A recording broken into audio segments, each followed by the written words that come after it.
నమస్కారం NSTV news కి స్వాగతం. నా పేరు సంధ్య. ముందుగా వార్తల్లోని ముఖ్యాంశాలు. అధికార Congress party BRS social media మీద చేస్తున్న అసత్య ప్రచారానికి ధీటైన జవాబిచ్చిన పార్టీ వర్కింగ్ ప్రెసిడెంట్ కేటీఆర్. అక్కడి నుంచి ఎవరో వీడియోలు తీశారు, ఇంకోటి అన్నారు. మా వైపు నుంచి అలాంటిది ఏం జరగలేదు.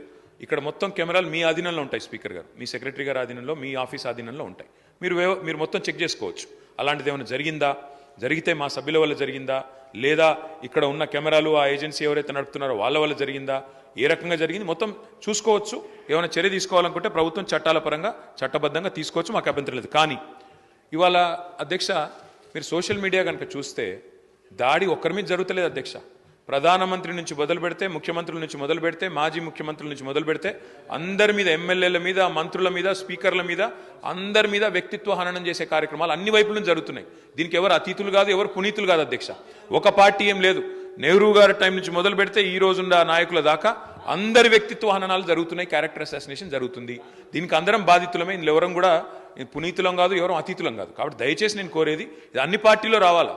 ఇదేదో ఒక పార్టీ వాళ్ళు చేస్తున్నారు, మిగతా వాళ్ళందరూ చాలా చక్కగా ఉన్నారు అధ్యక్ష. మరి మనం కూడా చూడాలి ఇక్కడ ప్రయోగిస్తున్న భాష, ఇక్కడ మాట్లాడుతున్న పదజాలం ఎట్లా అధ్యక్ష. మరి అట్లా మీరు కూడా అవకాశం ఇవ్వండి. ఒకరోజు మొత్తం చెప్పుతో కొడతామని ఇష్టం వచ్చినట్టు మాట్లాడడం ఇవన్నీ కూడా దయచేసి ఏదో టైంలో సంస్కారవంతంగా అందరూ మాట్లాడండి అని మీరు ఆ చైర్లో కూర్చొని ప్రమాణంగా అందరికీ చెప్పండి. మా ఒక్కరికి కాదు, అందరికీ చెప్పాలా.